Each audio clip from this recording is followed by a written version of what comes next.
aku Flora Widina Napitu. Perkenalkan, nama saya Apolonia Eva Julianti. Perkenalkan, nama aku Nimas Kama Puspita Ningrum, biasa dipanggil Tata.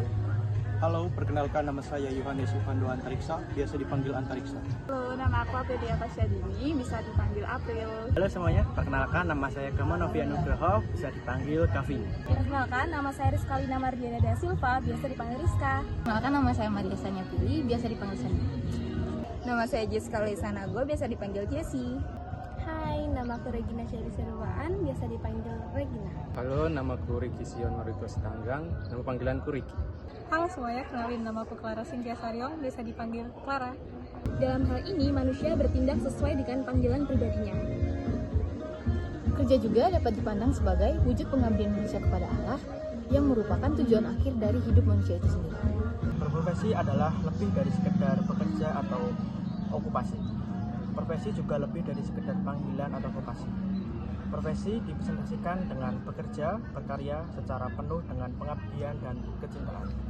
Berprofesi dapat dipresentasikan dengan cara berkarya dan bekerja dengan penuh purna waktu, yaitu dengan cara pengabdian, yaitu dedikasi, dan dengan cara kecintaan yang mendalam atau devosi. Kesehatan mental di lingkungan panti asuhan akhir-akhir ini jarang tersorot oleh masyarakat umum. Anak-anak yang tinggal di panti asuhan seringkali mengalami trauma akibat kehilangan orang tua, kekerasan, atau penelantaran. Namun, terkadang orang-orang hanya fokus dan memedulikan kesehatan mental anak-anak panti tanpa melihat penjaga ataupun pengasuh mereka. Tidak dapat dipungkiri bahwa terkadang pengasuh atau penjaga panti juga mengalami penurunan kesehatan mental. Beberapa faktor yang dapat menyebabkan tekanan mental bagi para penjaga panti asuhan. Yang pertama, karena adanya tekanan emosional yang tinggi yang disebabkan oleh anak-anak panti asuhan yang mengalami trauma serta merasakan kehilangan. Yang kedua, karena ada kurangnya dukungan sosial dari masyarakat yang dapat menunjang kehidupan panti. Yang ketiga, karena adanya masalah dari internal panti itu sendiri, di mana para pemimpin panti asuhan kurang menunjang para pekerja yang bekerja pada bagian penjaga panti asuhan.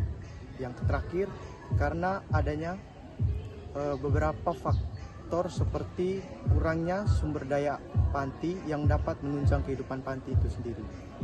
Tema ini menekankan pentingnya memahami dan meresapi panggilan hidup setiap individu, termasuk mereka yang bekerja di panti asuhan. Panggilan hidup tidak hanya melewati profesi saja, tetapi dengan dedikasi untuk melayani orang lain, terutama untuk anak-anak yang membutuhkan.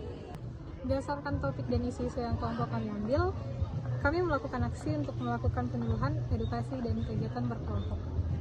Dengan adanya kegiatan berkelompok, ini bisa jadi cara efektif juga seru untuk mengedukasi tentang pentingnya mental health, terutama untuk anak-anak di panti asuhan. Lewat diskusi bareng atau aktivitas kreatif, anak-anak bisa belajar saling berbagi, mengasah keterampilan sosial, juga membentuk jaringan dukungan dengan teman-temannya. Kegiatan ini nggak cuma bikin mereka lebih paham tentang pentingnya kesehatan mental, tapi juga membantu menciptakan suasana yang mendukung pertumbuhan emosi yang positif. Maka dari itu dapat disimpulkan bahwa sosialisasi tentang pentingnya kesehatan mental anak dan pengurus panti asuhan memiliki peran yang sangat penting dalam membantu anak-anak mengembangkan kesehatan mental yang kuat. Melalui penyuluhan dalam bentuk pemaparan edukasi dan kegiatan berkelompok, anak-anak dan pengasuh panti dapat memahami pentingnya kesehatan mental dan mengembangkan keterampilan pengelolaan emosi yang sehat.